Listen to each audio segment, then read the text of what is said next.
اعوذ باللہ من الشیطان الرجیم بسم اللہ الرحمن الرحیم الم نشرح لک صدرک، کیا ہم نے آپ کے لیے آپ کا سینہ کشادہ نہیں کر دیا؟ اللہ تعالیٰ اپنے محبوب نبی صلی اللہ علیہ وسلم کو یاد دلاتے ہیں کہ اے محمد صلی اللہ علیہ وسلم، کیا ہم نے آپ کے دل کو وسعت نہیں دی؟ یہاں ایک بہت خوبصورت بات ہے، اللہ نے یہ نہیں فرمایا کہ ہم نے آپ کی زندگی سے ہر مشکل ختم کر دی، بلکہ فرمایا ہم نے آپ کا سینہ کشادہ کر دیا۔ یعنی کبھی اللہ حالات نہیں بدلتا، اللہ پہلے انسان کا دل بدلتا ہے۔ پریشانی وہی ہوتی ہے، مسئلہ وہی ہوتا ہے، لوگ وہی ہوتے ہیں، لیکن انسان کے اندر اسے برداشت کرنے کی طاقت پیدا ہو جاتی ہے۔ ہم اکثر اللہ سے کہتے ہیں یا اللہ ہماری مشکل ختم کر دے، لیکن کبھی یہ دعا بھی کرنی چاہیے یا اللہ اگر یہ مشکل ابھی ختم نہیں ہوئی تو میرا سینہ اتنا کشادہ کر دے کہ میں اسے برداشت کر سکوں، کیونکہ ہر بند دروازہ فوراً کھولنا ضروری نہیں، کبھی اللہ ہمیں دروازہ کھولنے سے پہلے مضبوط کرتا ہے۔ یہ آیت ہمیں سکھاتی ہے کہ سکون ہمیشہ حالات کے بدلنے سے نہیں آتا، کبھی سکون اللہ کی طرف سے دل کے اندر اتر جاتا ہے۔ وَوَضَعْنَا عَنْكَ وِزْرَكَ، اور ہم نے آپ سے آپ کا بوجھ اتار دیا۔ اللہ تعالیٰ اپنے نبی صلی اللہ علیہ وسلم پر اپنی خاص رحمت کا ذکر فرماتے ہیں۔ انسان کے جسم پر رکھا ہوا بوجھ تو نظر آ جاتا ہے، لیکن دل پر رکھا ہوا بوجھ نظر نہیں آتا۔ فکر، غم، ذمہ داری، لوگوں کی باتیں، مستقبل کا خوف، یہ سب انسان کے اندر وزن پیدا کرتے ہیں۔ اس ورڈ سے ہمیں یہ ریفلیکشن ملتا ہے کہ اگر ہم بالکل تھک گئے ہوں مگر کسی کو بتا نہ سکیں، یہ وہ وقت ہے جب انسان کو یاد رکھنا چاہیے کہ اللہ کو بتانے کے لیے الفاظ بھی ضروری نہیں۔ اللہ دلوں کی بھید خوب جانتا ہے، وہ اس درد کو بھی جانتا ہے جس کا ہم نام نہیں رکھ سکتے۔ قرآن کہتا ہے نا، سورہ الحجر میں اللہ پاک فرماتے ہیں، یعنی اللہ جانتا ہے کہ آپ کا سینہ کس بات سے تنگ ہوتا ہے۔ وَلَقَدْ نَعْلَمُ أَنَّكَ يَضِيقُ صَدْرُكَ، کتنی بڑی تسلی ہے، کتنی بڑی۔ لوگ آپ کی خاموشی کو نہیں سمجھتے تو کوئی بات نہیں، اللہ آپ کی خاموشی بھی سمجھتا ہے۔ الَّذِي أَنقَضَ ظَهْرَكَ، وہ بوجھ جس نے آپ کی کمر توڑ دی تھی۔ یہاں قرآن ہمیں احساس دلاتا ہے کہ انسان کی کچھ آزمائشیں واقعی بہت بھاری ہوتی ہیں۔ اسلام ہمیں یہ نہیں سکھاتا کہ مومن کو کبھی دکھ نہیں ہوتا، بلکہ اسلام ہمیں سکھاتا ہے کہ دکھ کے اندر بھی اللہ کو تلاش کرو۔ رسول اللہ صلی اللہ علیہ وسلم کی زندگی میں بھی غم آئے، تکلیفیں آئی، مخالفت ہوئی، اپنوں کی وفات کا غم آیا، طائف کا واقعہ پیش آیا، لیکن ہر تکلیف کے بعد اللہ کی مدد موجود رہی۔ اس ورڈ سے ایک بہت ہی منفرد ریفلیکشن ملتا ہے کہ آپ کا ٹوٹ جانا ہمیشہ آپ کی ناکامی نہیں ہوتا، کبھی انسان اسی مقام پر آ پہنچتا ہے جہاں اسے احساس ہوتا ہے اب میں خود پر نہیں اپنے رب پر بھروسہ کروں گا، اور یہی مقام انسان کی روحانی زندگی کا نیا آغاز بن جاتا ہے۔ اگر آج آپ کو لگتا ہے کہ ہم یہ حالات اور واقعات مزید نہیں سہ سکتے تو شاید آپ کو اپنے آپ سے یہ کہنا چاہیے کہ ہم اکیلے نہیں کر سکتے، لیکن اللہ کی مدد تو ساتھ ہے نا۔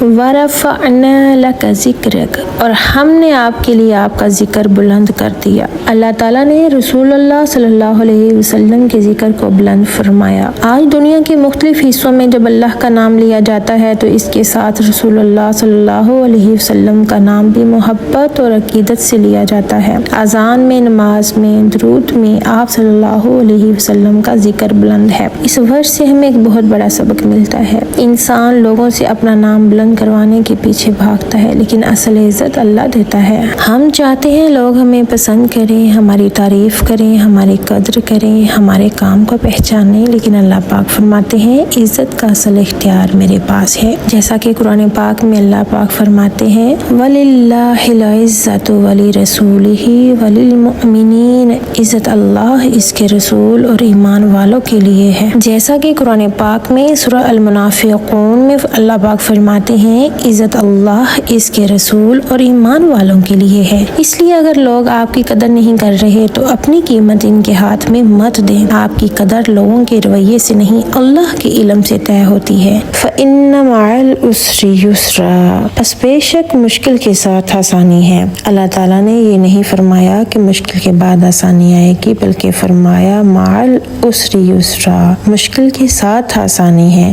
یہ لفظ مَع بہت خوبصورت پیغام دیتا ہے، یعنی جب انسان مشکل میں ہوتا ہے ہے تو وہ سمجھتا ہے کہ اب میرے لیے کچھ نہیں بچا، لیکن قرآن کہتا ہے کہ مشکل اکیلی نہیں آئی، اس کے ساتھ اللہ کی طرف سے آسانی بھی موجود ہے۔ ہو سکتا ہے یہ آسانی پیسوں کی صورت میں نہ ہو بلکہ صبر کی صورت میں ہو سکتا ہے مسئلہ فوراً ختم نہ ہو لیکن اللہ آپ کو اسے برداشت کرنے کی طاقت دے۔ ہو سکتا ہے دروازہ بند ہو مگر اللہ آپ کو کسی دوسرے دروازے کی طرف لے جا رہا ہو۔ اس ورس سے ہمیں یہ ریفلیکشن ملتا ہے کہ کبھی اپنی زندگی کی مشکلات کو صرف مسئلہ سمجھ کر نہ دیکھیں، اپنے آپ سے پوچھیں کہ اس مشکل کے ساتھ اللہ نے ہمارے لیے کون سی آسانی رکھی ہے۔ شاید مشکل نے آپ کو اللہ کے قریب کر دیا ہو، شاید اس تکلیف نے آپ کو دعا سکھائی ہو، شاید اس ناکامی نے آپ کو غلط راستے سے بچایا ہو۔ کبھی کبھی اللہ ہماری زندگی سے کوئی چیز اس لیے نہیں نکالتا کہ ہمیں سزا دے رہا ہے بلکہ اس لیے نکالتا ہے کہ ہمیں اس سے بہتر چیز دینے والا ہے۔ ورس نمبر 6، ان مع العسر یسرا، بے شک مشکل کے ساتھ آسانی ہے۔ غور کریں، اللہ تعالیٰ نے اس بات کو دوبارہ فرمایا، یہ ریپیٹیشن معمولی نہیں ہے۔ اللہ ہمیں جیسے یقین دلا رہے ہیں کہ تمہیں شک نہ ہو، میں دوبارہ کہتا ہوں مشکل کے ساتھ آسانی ہے۔ انسان مشکل وقت میں جلدی مایوس ہو جاتا ہے۔ ایک دن مسئلہ آیا، ہم نے دعا کی، دوسرا دن آیا مسئلہ حل نہیں ہوا، تیسرا دن آیا ہم کہنے لگے کہ شاید ہماری دعا قبول نہیں ہو رہی،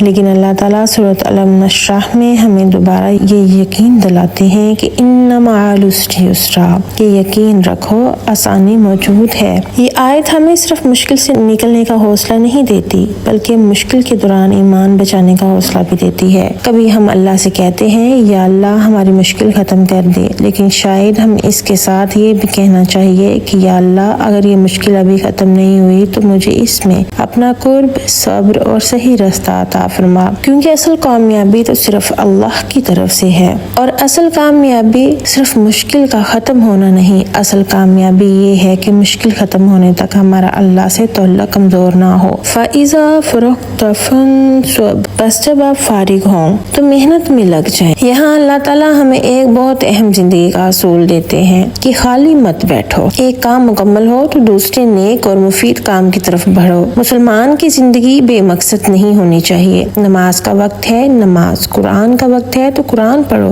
گھر والوں کا حق ہے تو گھر والوں کی خدمت کرو، رزق کمانے کا وقت ہے تو حلال طریقے سے رزق کماؤ، علم کا وقت ہے تو علم حاصل کرو، یعنی زندگی کا ہر مرحلہ اللہ کی طرف بڑھنے کا ذریعہ بن سکتا ہے۔ اس ورس سے ہمیں ایک ریفلیکشن ملتا ہے۔ ہم سوچتے ہیں کہ جب ہماری زندگی ٹھیک ہو جائے گی ہم اللہ کے قریب ہو جائیں گے، لیکن قرآن ہمیں بتاتا ہے آج سے شروع کرو۔ آپ اپنے حالات پرفیکٹ ہونے کا انتظار نہ کریں، اگر آپ کے پاس بہت کچھ نہیں تو جو ہے اسی سے شروع کریں، ایک رکوع، ایک سجدہ، ایک دعا، ایک صدقہ، ایک اچھی بات، ایک گناہ کا چھوڑ دینا۔ اللہ کے راستے میں چھوٹا قدم بھی بہت قیمتی ہے، اور ایک خوبصورت بات کہ اللہ تعالیٰ نے مشکل کا ذکر کرنے کے فوراً بعد عمل کا ذکر کیا، یعنی مشکل آئے مایوس نہ ہو، اللہ پر بھروسہ کریں اور دوبارہ اٹھیں اور کام کریں۔ وَإِلَىٰ رَبِّكَ فَارْغَب، اور اپنے رب کی طرف رغبت رکھو، اپنے رب کی طرف متوجہ ہو جاؤ۔ یہ سورہ الم نشرح کا انتہائی خوبصورت اختتام ہے۔ اللہ تعالیٰ فرماتے ہیں کہ محنت کرو لیکن دل کس کے ساتھ رکھو؟ اپنے رب کے ساتھ۔ دنیا میں کوشش کرو لیکن امید اللہ سے رکھو، لوگوں سے مدد لو لیکن دل کا بھروسہ توکل اللہ پر رکھو، دروازہ کھٹکھٹاؤ لیکن یقین رکھو کہ اصل اختیار دروازہ کھولنے والے کے پاس ہے۔ اس وجہ سے ہمیں یہ ریفلیکشن ملتا ہے کہ ہماری زندگی کا سب سے بڑا مسئلہ کبھی بھی مشکل نہیں ہوتا، ہماری توجہ کا غلط جگہ لگ جانا ہوتا ہے۔ ہم رزق کے لیے لوگوں کو دیکھتے ہیں، عزت کے لیے لوگوں کو دیکھتے ہیں، مدد کے لیے لوگوں کو دیکھتے ہیں، اپنی خوشی کے لیے لوگوں کو دیکھتے ہیں، لیکن قرآن کہتا ہے وَإِلَىٰ رَبِّكَ فَارْغَب، اپنے رب کی طرف متوجہ ہو جائیں۔ لوگ بدل سکتے ہیں، حالات بدل سکتے ہیں، رشتے بدل سکتے ہیں، دنیا کی چیزیں ختم ہو سکتی ہیں، لیکن اللہ نہیں بدلتا۔ اللہ ہمیشہ کے لیے ہے اور ہمیشہ رہے گا، اس لیے دل کی سب سے بڑی امید بھی اللہ ہی ہونی چاہیے۔ اس صورت میں ورس نمبر 5 مشکل کے ساتھ آسانی ہے، اور ورس نمبر 6 میں اللہ پاک اس چیز کو ریپیٹ کرتے ہیں، ہمیں اس چیز کا یقین دلاتے ہیں کہ ان مع العسر یسرا، اور ورس نمبر 7 میں ہے کہ اب بیٹھو نہیں، دوبارہ اٹھو اور عمل کرو، کہ فارغ نہیں بیٹھنا، کوئی نہ کوئی کام کرنا ہے۔ اور ورس نمبر 8 میں اللہ پاک فرماتے ہیں لیکن کوشش کرتے ہوئے اپنے دل کو اللہ سے جوڑ کر رکھو۔ یعنی قرآن پڑھ کر ہم یہ سیکھتے ہیں کہ مشکل آئے تو صرف انتظار کرو کہ اللہ اسے ختم کر دے گا۔ اللہ پاک فرماتے ہیں مشکل میں اللہ پر یقین رکھو، آسانی تلاش کرو، عمل جاری رکھو اور اپنے دل کی آخری امید بھی اپنے رب سے وابستہ رکھو۔ اگر آج آپ کی زندگی میں کوئی ایسی چیز ہے جس کے بارے میں آپ سوچ رہے ہیں کہ یہ مسئلہ کب ختم ہوگا، یہ دعا کب سنی جائے گی، تو آج سوال تھوڑا بدل کر دیکھیں کہ یا اللہ اس مشکل کے ساتھ جو آسانی تو نے رکھی ہے مجھے اسے دیکھنے والی نظر عطا فرما۔ اور پھر فائزہ فروغتفن سب اٹھیں اور دوبارہ کوشش کریں اور آخر میں وَإِلَىٰ رَبِّكَ فَارْغَب، اپنا دل صرف اپنے رب کے ساتھ جوڑیں، کیونکہ جس دل کو اللہ مل جائے وہ مشکل میں بھی بالکل بے سہارا نہیں ہوتا۔ ہمیں دعا کرنی چاہیے کہ یا اللہ ہمیں ایسی نظر عطا فرما جو مشکل کے ساتھ آسانی دیکھ سکے، ہمیں ایسا دل عطا فرما جو آزمائش میں تجھ سے بدگمان نہ ہو، ہمیں حوصلہ عطا فرما کہ ناکامی کے بعد دوبارہ اٹھ سکیں، ہمیں ایسا عمل عطا فرما جو صرف دنیا کے لیے نہ ہو بلکہ تیری رضا کے لیے ہو۔ اے اللہ جب ہم دنیا کے دروازوں پر بھٹکنے لگیں تو ہمارے دل کو دوبارہ اپنی طرف پھیر دے۔ یا اللہ ہماری سب سے بڑی امید بن جا۔ آمین ثم آمین۔ صدق اللہ العظیم۔